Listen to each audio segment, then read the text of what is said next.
ஓம் சக்தி பராசக்தி.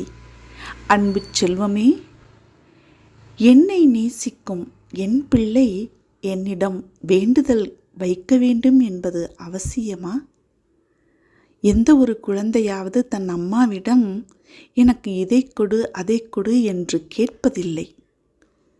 பிறந்தது முதல், ஏன் வயிற்றிற்குள் இருக்கும் முதல் அதன் வாழ்நாள் முழுவதும் ஒரு அம்மாவிற்கு தெரியும் தன் பிள்ளைக்கு என்ன வேண்டும் என்பது. அதன் முகத்தில் உள்ள குறிப்பறிந்தே அதை ஊட்டுவர். நான் தெய்வத்தாய், உன் முகத்திரை கூட பார்க்க தேவையில்லை. உன் வாழ்க்கைக்கு எது தேவை, எது உன்னை சந்தோஷமாய் வைத்திருக்கும், எது உன்னை ஆரோக்கியமாய் வைத்திருக்கும், எது உன்னை நிம்மதியாய் வைத்திருக்கும் என்று ஒவ்வொரு விஷயத்தையும் அம்மா நுணுக்கமாய் ஆராய்ந்து அறிந்து அதை உனக்கு அளித்து வருகிறேன். நீ என்னிடம் எந்த வேண்டுதலையும் வைக்க தேவையில்லை. உன்னை காப்பது இந்த அம்மாவின் கடமை. உன் மனதில் ஓடும் எல்லா எண்ணங்களும், ஆசைகளும், கனவுகளும் நான் அறிவேன். உன் தேவையையும் நான் நன்கு அறிவேன். ஆனால் எது நன்மையோ அதை மட்டும் அளிப்பேன். என்னவிருந்தாலும் உனக்கு அவ்வளவு அனுபவம் பத்தாது என்பதால் எதை வேண்டுமானாலும் கேட்கலாம். பார்ப்பதெல்லாம் கண்ணுக்கு நன்றாக தெரிகிறது. வெளுத்ததெல்லாம் பால், மென்னுவதெல்லாம் பொன் என்று நம்பும் ஒரு நிலையில் இருக்கிறாய். ஆனால் நான் அப்படி இருக்க முடியாதல்லவா?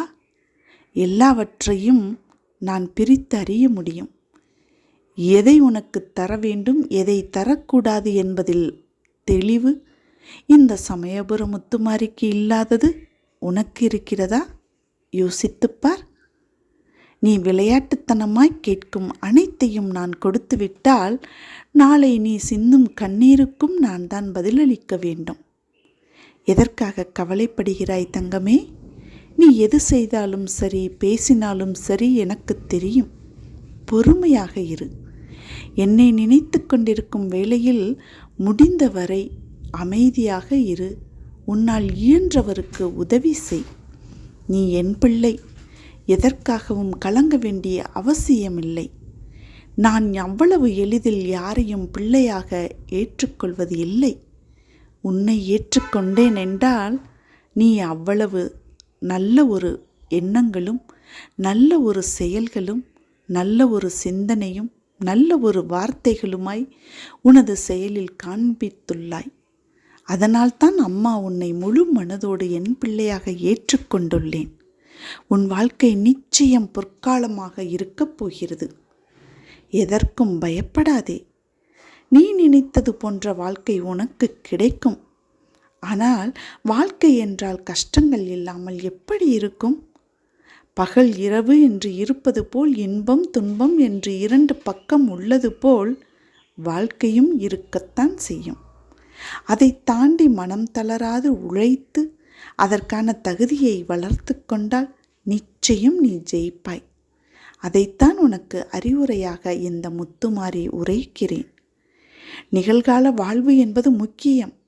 எதிர்காலம் நல்லதாய் அமைய வேண்டும் என்றால் நான் கூறுவதை காதில் வாங்கிக் கொண்டு உன் புத்தியிலும் மனதிலும் அதை பதித்து அந்த இடத்தில் அமர்த்திவிடு. அந்த எண்ணங்களை அது நிச்சயம் நடந்தேறும்.